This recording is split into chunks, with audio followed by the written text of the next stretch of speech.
Maintenant, je passe à l'exercice 2. Donc, on considère l'ampèremètre ci-dessous. On considère l'ampèremètre ci-dessous. Quel est le calibre utilisé?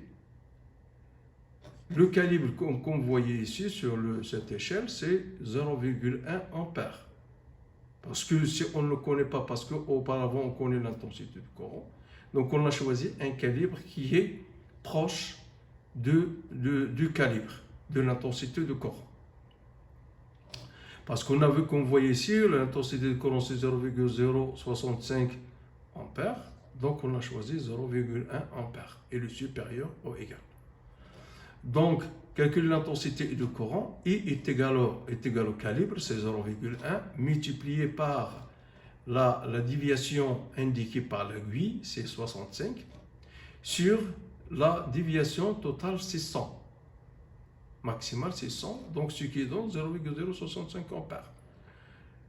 Troisièmement, sachant que la classe de l'appareil est 1,5, et cette classe est indiquée par l'appareil. Donner la valeur de l'erreur relative delta I. On sait bien que delta I est égal à la classe fois le calibre sur 100. Donc la classe c'est 1,5, le calibre c'est 0,1 sur 100, c'est 0,0015. Donc pour déterminer l'incertitude, on a déterminé l'incertitude absolue, c'est 0,00 et cette erreur est due soit à l'observateur, soit à la fabrication. Et à ce moment, on peut déterminer, faire le rapport de l'incertitude absolue sur l'intensité mesurée. C'est 0,015 sur 0,065 est égal à 0,02 et ça donne la précision. Donc cette mesure tant que cette valeur elle est petite, tant que l'appareil elle est précise. Passons à l'exercice 3. Donc, un ampèremètre possède les calibres 5 ampères, 3 ampères et 1 ampère. Son cadran contient 150 déviations.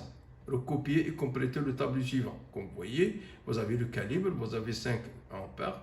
Donc, dans 5 ampères, le calibre 5 ampères, vous avez 60. À gradation indiqué, c'est 60. 100, 3 ampères, 120, 45. 1 ampère, 140, 80. Donc, déterminer l'intensité du courant et déterminer quel est le calibre convenable et qu'on peut-on déduire. Passons maintenant à la solution. Solution de l'exercice 3. Donc, l'ampèremètre possède les calibres 5A, 3A et 1A. Son cadran contient 150 déviations. Recopier et compléter le tableau. Comme vous voyez, on a dit que I est égal à C fois N sur N0. Vous avez N, dans ce cas, c'est 60, 100 pour le 5 ampères, 120, 45 pour 3 ampères, 140, 80, mais pour N0, c'est 150.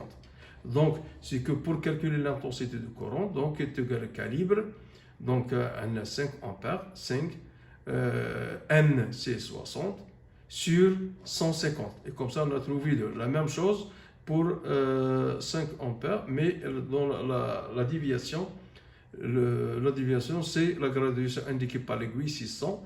Donc, c'est le calibre, c'est 5 ampères, multiplié par 100 sur 150. Elle donne 3,33. Donc, la même chose pour les autres. Donc, pour le choix du calibre convenable, donc on a l'intensité ici, C2. L'intensité de courant, c'est 2 ampères.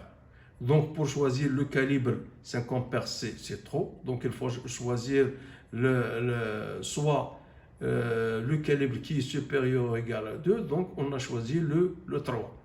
La même chose dans le cas de 5 ampères. On a trouvé que l'intensité de courant, c'est 3,33. Donc, le calibre qui est proche, soit on peut choisir 3, soit on peut choisir 5.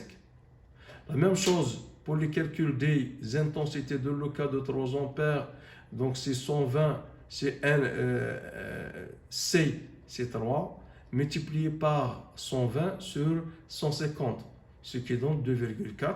Donc le calibre convenable 2,4, je ne vais pas choisir 5 parce qu'il est très supérieur, donc je peux choisir 3.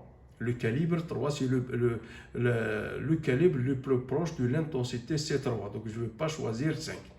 Pour 0,5, la même chose, c'est donc I est égal à N est égal à calibre C 3 ampères multiplié par 45 sur 150. Ça veut dire qu'il va trouver 0,9. Donc le calibre le plus convenable, c'est 1. Donc la même chose pour 1 ampère. Donc 140, 0,4, on a trouvé l'intensité du courant, c'est 0,93. Donc le calibre le plus proche, c'est 1.